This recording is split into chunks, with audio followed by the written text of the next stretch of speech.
What is your emergency?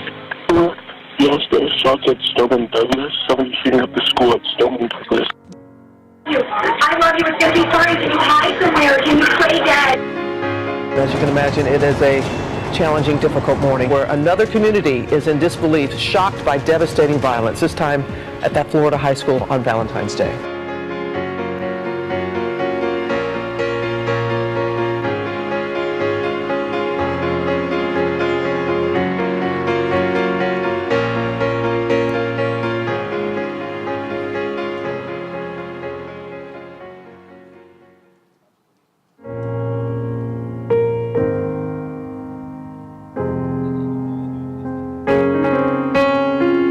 For more on the outcry that has grown out of last week's violence, we turn to two students from the Florida high school where the attack occurred. Susanna Barna is a 17-year-old senior who writes for the school newspaper. Louis Mizzen is also 17 and a senior. I think that this is our home, this is our high school, and this happened here, and we're going back to school in a week or so, and we have to walk the hallways where this has happened. Specifically, what we would like to see is just some sort of policy change. So an example would be to change the age to purchase a gun to 21 for all types of guns, opposed to just handguns, which it is now. We're joined now by Kevin Trejos, a senior at Marjorie Stoneman Douglas High School. We just want everyone to know that we need to have change in this country to really make sure that school shootings like the one that just happened never happen to anyone else again.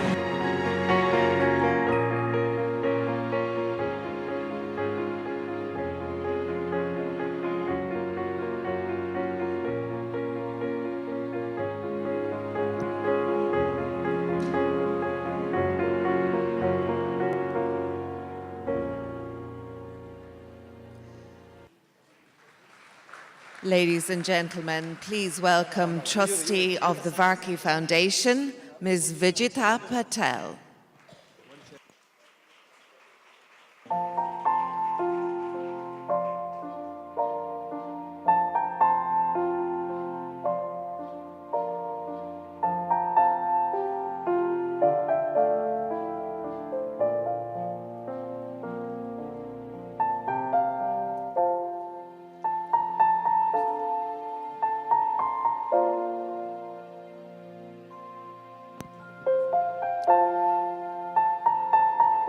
Ladies and gentlemen, please welcome Trustee of the Varkey Foundation, Ms. Vijita Patel.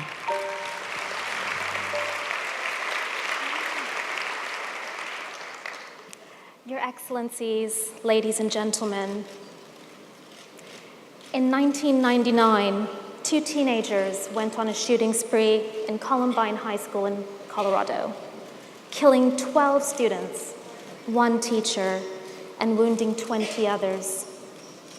It was the worst school shooting in American history at that time, and a national debate started around the priority and issues with gun violence. In December 1994, a young person went through a similar situation and shot 20 young children aged only 6 and 7 years old, and also shot 6 adults in Sandy Hook Elementary School in Connecticut. Another debate started. The issue of school safety was discussed. A president was even left in tears, but still no change. Last month, a teenager shot at his school community with an assault rifle. That was in Parkland, Florida, at Marjorie Stoneman Douglas High School. 17 lives were lost, just as many injured. But in the darkest hour, there is light. That light is young people, students standing together, finding their voices, demanding change. And their voices have clarity, dignity, and conviction. After that shocking event, a wave of demonstrations took place across dozens of high schools in America. This time, the students were demanding the change, and they were taking the issue as their own. They walked out of their classrooms to protest gun violence. Last week marked 1 month since the Parkland tragedy. Through social media, 3,000 schools across America saw students walk out of their classrooms with unity and a mission to challenge this issue and to raise a lens on gun violence and school safety. On 24th of March, exactly 1 week from today, almost 500,000 people will descend on Washington, D.C., coming together and united in a mission to protest gun violence. There is a very powerful and raw power about this movement. And most fundamental is that it is led by the students. Your Excellencies, ladies and gentlemen, 3 students from Marjory Stoneman Douglas High School have flown all the way from Florida to join us here at the forum.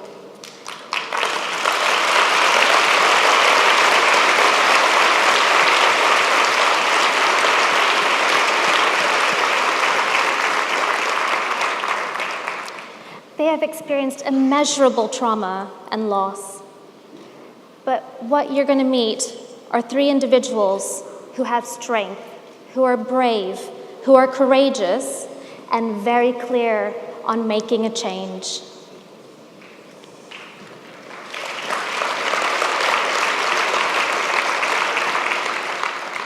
They are inspirational agents of change. They're passionate about making this change and owning their future.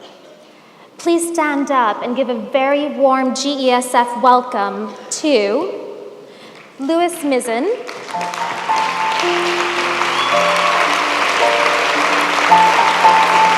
Susanna Barra,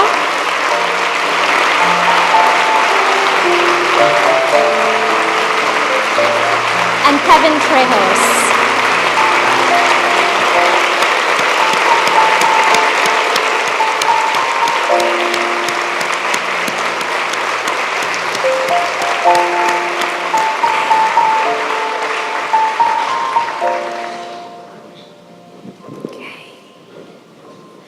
I speak on behalf of everybody at the forum. We are so privileged to have you join us.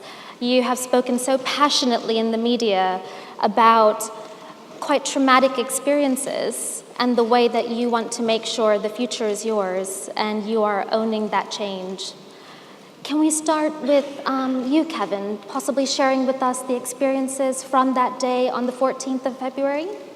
Yeah, so well, the day began a fairly normal day. We had a fire alarm drill in the morning during second period. And then later during fourth period, at the end of the day, about 20 minutes before school ended, we heard the fire alarm again, which it was unusual, but it could be due to a number of circumstances. As we walked out of our class to go to our designated spot, we started hearing screams saying, code red, get in the classroom right now, go, go, go. And at first, I don't think it processed for me. I didn't realize that code red meant that there was an active shooter on campus. So at that point, I was rushed into a classroom, which was not my classroom, and put inside the supplies closet.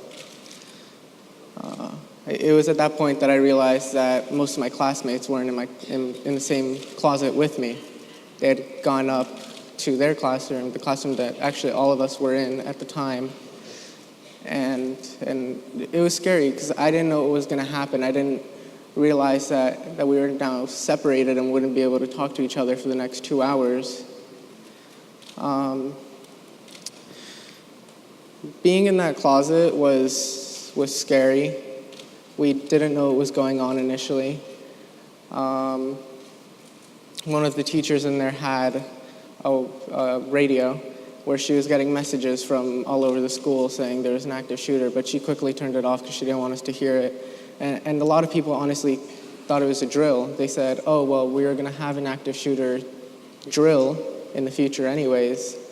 Maybe that's what we're doing right now.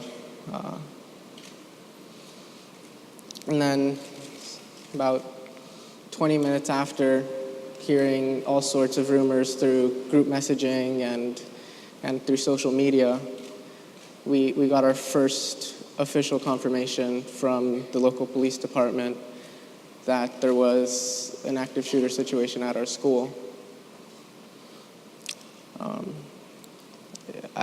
I don't think we realized the gravity of what was happening at that time. We were busy trying to keep each other together. We were trying to make sure that those who were, crying, afraid, were feeling better. We were all trying to console each other as we were there. And it was scary. There was people crying. We didn't know where the shooter was. We didn't know if he was coming to our classroom next. So it wasn't until 20 minutes after when I got that first confirmation that I texted my parents. I didn't want to text them before. I was too scared. I didn't want them to be fearing for my life while I was at school and they were at work. So once I got the confirmation, I said, well, I can't let them find out on the news. They have to find out from me. And I sent them a message. I said, hi, Mom and Dad, I'm at school. There's an active shooter on campus. I'm safe. I don't know if I didn't know if I was safe at that point, but I wanted them to feel that I was. Then we were in that closet for another hour and a half, 2 hours, not knowing much. At one point, I went on my phone and went out to Facebook Live, and I saw helicopter footage right above us as we were in school, and they were filming what was happening and giving some information. So we heard 2 injured, 5 injured, and then eventually 20 injured. It was devastating. There was nothing we could do. We weren't in the building where it happened. We were nearby, but and then afterwards we started hearing rumors of who was shot, who wasn't, and a lot of familiar names started coming up. Some of my friends, and I just didn't know what to think at that point because literally an hour before I was talking to them. We were making jokes together. We were reading our sonnets in AP Literature. It was tough, but at the point I didn't realize what was going on. I didn't realize that this is serious. This is going to be the biggest mass shooting at a high school in the United States in history. About 2 hours later, we started getting notifications that from every major news source, and then we were told that the police were going to come into our room. But we were scared. We didn't know where the shooter was. They said he was still at large. We were like, okay, well, he could be right outside our classroom right now. We don't know. And then we started hearing rumors that there might be 2 shooters, there might be 3 shooters. And when we got out, we didn't know if they had captured anyone yet. These police officers came into our room with huge military-style guns. Like it was like the military had come in and they were wearing full bulletproof vests and everything. But I don't want to say we felt safe with them because we didn't know anything that was going on outside of our classroom. But I was glad to see that we had at least some support. At that point, we ran out of our classroom. We were told, initially we were walking because we didn't know what was going on, and then we were told, run, run, run. At that point, I was so scared because I was like, oh my God, why are we being told to run all of a sudden? But I guess it was just standard protocol. As I walked out into the clearing, I saw hundreds of police officers, the FBI, the SWAT team, everyone with huge guns ready to attack any potential suspect. At that point, I looked to one of my friends who was in the closet with me, and I was like, wow, this is bad. This is really bad. I didn't get to see my parents for another 2 hours after I left the school because the traffic was insane in our little town of Parkland. And there was news everywhere. Our teachers were on the phone, getting phone calls from all the major news networks. And we didn't know at that point because there was rumors, oh, this person got shot, that person got shot, that person, I haven't heard from them. And everyone was trying to spread as much information as they could through social media saying, have you seen this person? Maybe their phone ran out of battery and that's why they're not answering. But last night I actually looked back through some of the messages that I got on the day, and it's insane how much we knew, yet how much we didn't know. Because a lot of the rumors ended up being true. And it was devastating. Kevin, thank you so much for sharing that with us.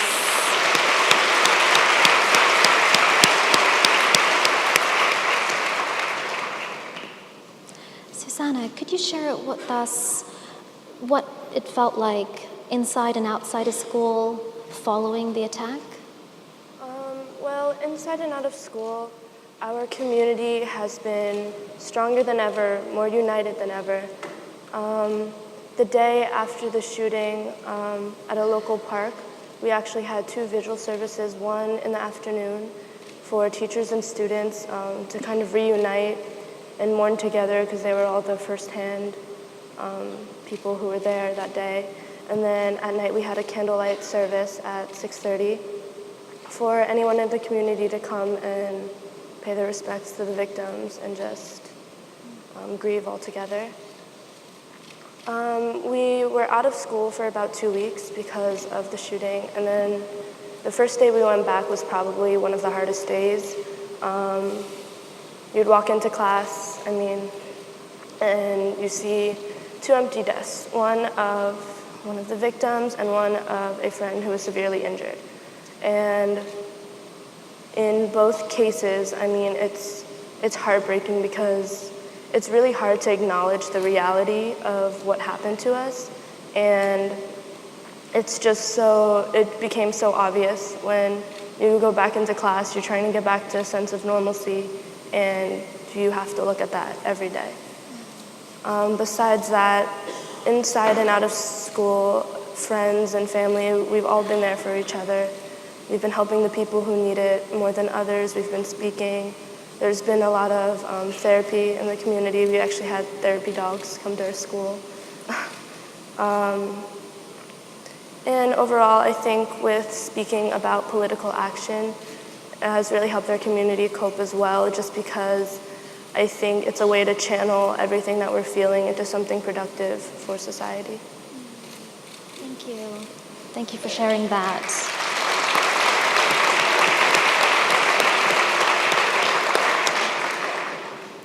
And Lewis, I know that you have a very unique experience because you're originally from Coventry in England and moved to Parkland 3 years ago. Do you want to share with us that perspective you have on being in a classroom where you've got to worry about guns? Well, obviously, I grew up in England, and in English schools, the worst thing you can prepare for is that culinary set something on fire. And it happens a lot, believe me. And so we all have to file out and prepare for the fire drill and stand in a courtyard to make sure we're safe.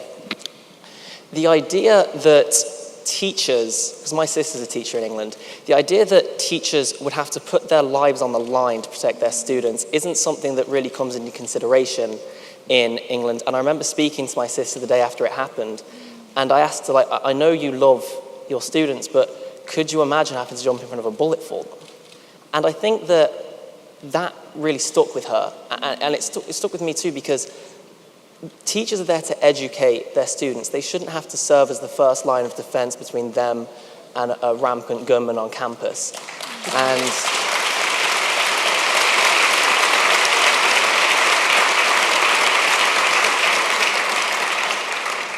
And it's the idea that we have to actively prepare for them, the idea that there is protocol in place to make sure that kids are protected when it happens, not to prevent it from happening, but to mitigate the damages of when it does, it's something that shouldn't ever happen. It's something that needs to be stopped. And these shootings have gone down as statistics now. There are statistic generators for these things. That needs to stop. We need to stop being desensitized to it. We need to start looking to, stop it before it happens. Don't prepare for when it does. And that's, my take on it. Thank you.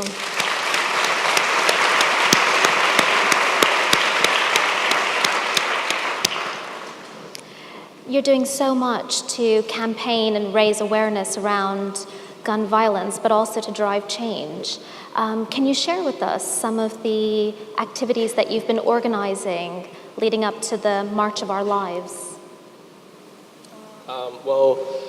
Initially, a week after it happened, we planned a march in Tallahassee to meet the state legislators and then to have a rally afterwards. And that was good because obviously in the United States, there's multiple levels of government, and so first wanted to change the state legislature, and so we met with a number of senators and House representatives there, and that was quickly followed by a CNN town hall back in Parkland the very same day, where we met with our senators and our representative at a federal level. And we spoke with them about a variety of issues, and thankfully, since it's happened, there has been a bill passed in the state of Florida. The NRA are now suing the state of Florida for passing it, but it has been passed, and hopefully a legal defense will protect it. But one of the things they said that stuck with me when we were up there was that more had happened in 1 week than had happened in 2 decades in gun control. And that was because of my classmates, and I think that's phenomenal.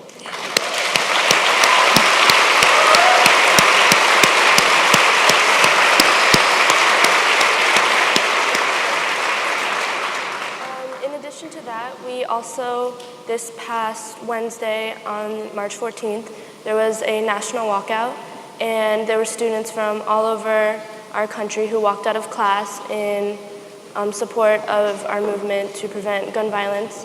And it was just amazing to see the amount of support that we have across the country from everyone and anyone. It's incredible. And in addition to that, we've also, leading up to the march, we've been speaking and we've been calling and writing letters and emailing our representatives at the local, state, and federal levels as well. Fantastic. I think we realized that after the shooting, once we had some days to grieve and comfort each other, that we still had the media here. There were still every single major news agency was still there looking for something to happen and see how we were recovering. But we took the opportunity to say, hey, look, we have the microphones right here. Let's go do something. Let's say something that will create change for the future. And luckily, some of our classmates went out, found the microphones, and spoke for what they believe in, and they spoke for a lot of values that we agree with, some of which we don't. We're all different people, but we all have the same message that we need to improve school safety and we need to fix the gun issue in the United States. So I think when we have the opportunity to speak, as many people here do, we should use that opportunity and use our voices to fight for what's right.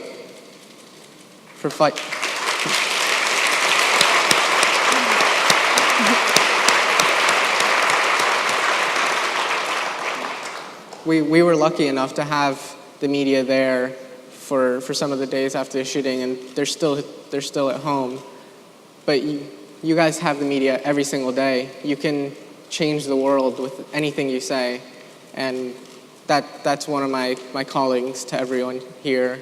Use your voice and speak for what's right.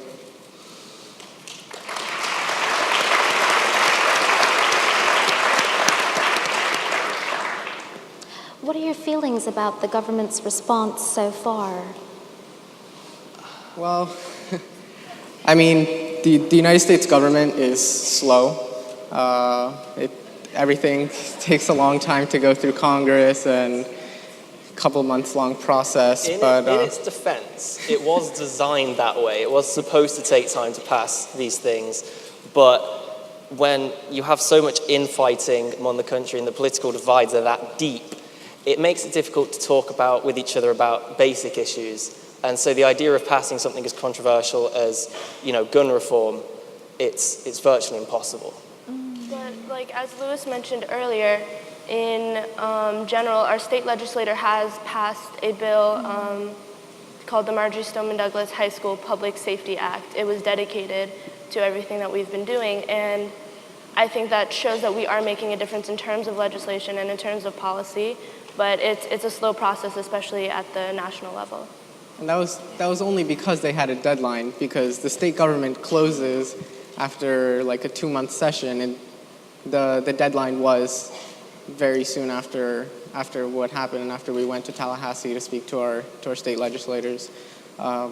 In Congress, we're still waiting for things to happen. There's been some promising bills, some that maybe we agree less with, but I think what we're advocating for now is we're going to take each little step, and soon they'll amount to what is great progress in terms of keeping the public safe from guns and from potential terrorists. And what would be one of your most sort of priority achievements from all of this campaigning and work? What do you think is fundamental to achieve? Well, obviously, there are a number of paths that can be taken regarding different legislation, because everyone has different ideas. But the one thing, because we've been asked a lot, what's our end goal? And how do you plan on getting there? We don't know how we plan on getting to it, but the end goal is that every child in the United States, and eventually across the world, is able to go to school and come home at the end of the day to their parents. That's the end goal.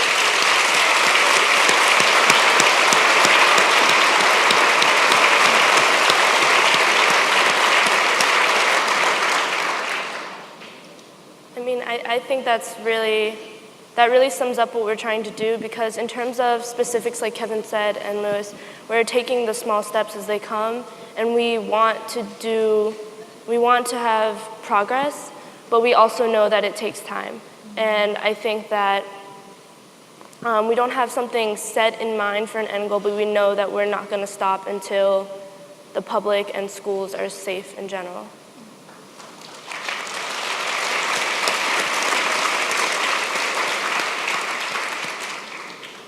I mean, if we were going to talk about specifics, there are some things that we would like, for example, long guns that aren't just handguns, the age to purchase should be 21. We want to increase the broadness of background checks. Currently, there are a lot of agencies, state governments, local governments, that don't report the information they receive about potentially dangerous people, and that has hurt a lot of people. So background checks is something that's very important to us. We would like to also reduce the amount of bullets that you can put in a gun at once. What we've seen in the past is that the time it takes for a shooter to reload gives gives potential victims the opportunity to escape. And that's something that's very important to us because it's something that is attainable and that can be done. And especially with that as well, in the time it takes to reload, it also, in our case, the shooter's gun actually jammed as he was reloading, so it also gives more time for error, and something, unfortunately, it doesn't prevent what would have happened, but it would help minimize the damage that it would cause. The biggest problem in the United States is that we have the, I mean, I wouldn't say it's a problem that we have the Second Amendment, but it's a problem that some people take it to the extremes and they say, oh, I have my Second Amendment rights. I can believe that I have the right to own any gun. And it's not true. And we've seen in the past that there have been some regulations. You can't purchase an automatic gun. It has to be semi-automatic, meaning you have to press the trigger for each bullet to fire. But there are still guns that you can fire hundreds of rounds per minute. And what we're trying to do is, we don't want to ban guns necessarily because we understand it's practically impossible to do. But we want to limit the accessibility of guns to criminals and to potential criminals. And we want to make sure that once they get their hands on those guns, they find it very difficult to fire indiscriminately as they.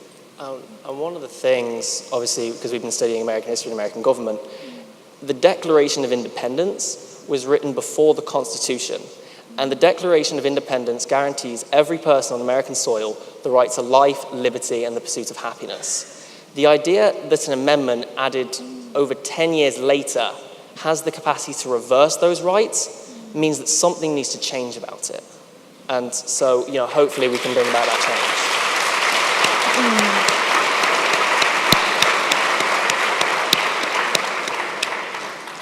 You described how the process is actually potentially quite slow.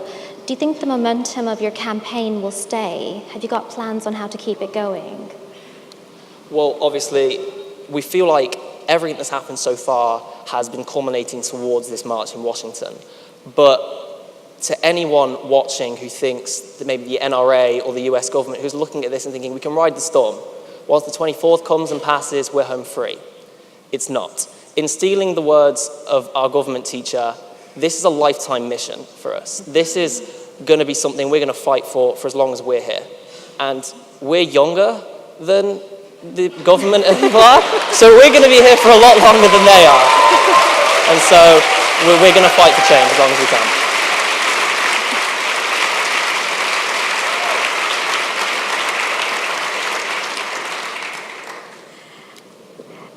Do you think there's anything that we can do to help you with that campaign? In this audience, you have got a range of teachers, school leaders, ministers, politicians. You've got education and business and philanthropical leaders as well.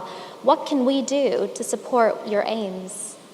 I think one of the most important things that can be done in general is to support the youth, support their voices if they're trying to speak out, give them the platform to speak, and give them the opportunity to advocate for a cause that they're passionate about, even if it's not specifically our cause. It's important just for the older generations in general and people who have the power, even social media or like in any type of way in terms of business. But it's just really important that if a student wants to speak out, that they have the ability to, and that they can make a difference if they so choose. And one of the things that was mentioned in one of these earlier discussions was about being a global citizen. And I think that the support we've had from around the world has shown that the future isn't as pessimistic as some people like to play it out to be. The idea that people from around the world are coming together to support us shows that we are going to be global citizens of the future.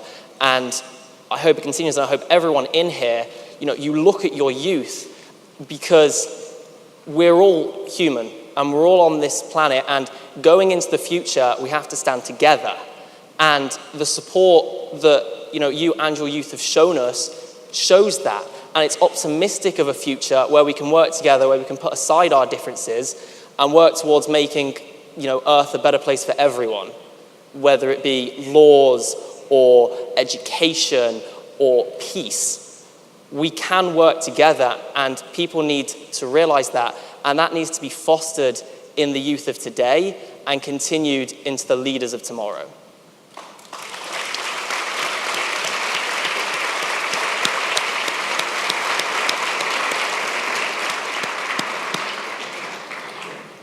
So we're here in a conference and a forum that's exploring the classroom of 2030. You're talking to us about the basic right of being in a school that is safe, inviting, and nurturing.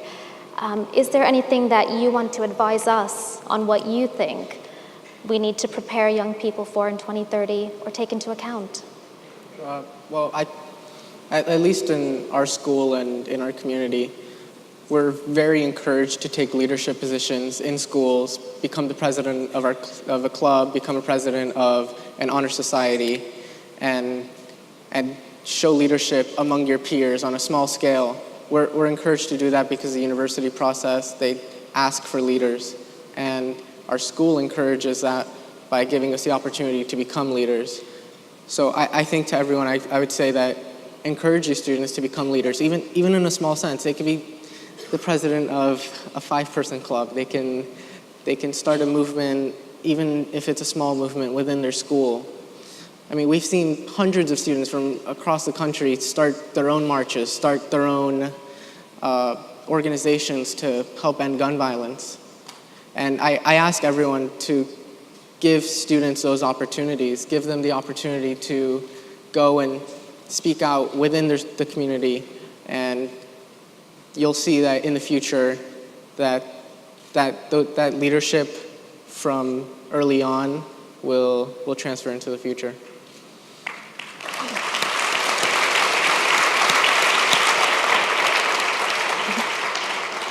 Well, just like you were saying before, it's so important that every child has a right to go to school. Every child has a right to get an education and move forward in life and be able to have a good life in their future. And I think that it's so important to be educated, and to be educated in a productive sense would be to feel safe at school and to not have to worry about the type of situation we had to go through. No child should ever have to go through what we did, no person in general. But it is so important that even though we're talking about artificial intelligence and a ton of technology and innovation, I think that's so important, but at the same time we need to cover the basics first. We need to make sure that our schools are safe.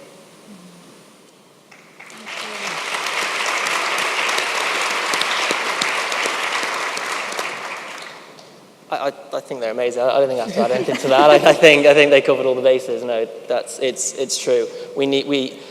If we're going to change the world, and if we're going to build a future where we can all continue to move off into what's right now unimaginable, to move into the future, we need to make sure that every kid is safe to get an education, because an education is how we move into that future. Mm-hmm. And as technology continues to surpass us, we have to make sure that we as people are able to keep up to pace with it.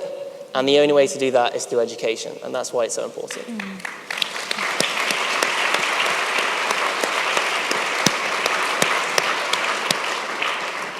Thank you so much for joining us today. It's an absolute privilege to hear your reflections. You are remarkable young people. You're change makers. You are defining the future. And it's absolutely incredible to know that you're role models for your peers, but you are very determined to make sure that change will happen, however long it takes. And please know we're here carrying your viewpoint with us now. Your Excellencies, ladies and gentlemen, please join me. Stand up for a round of applause for Louis, Susanna, and Kevin.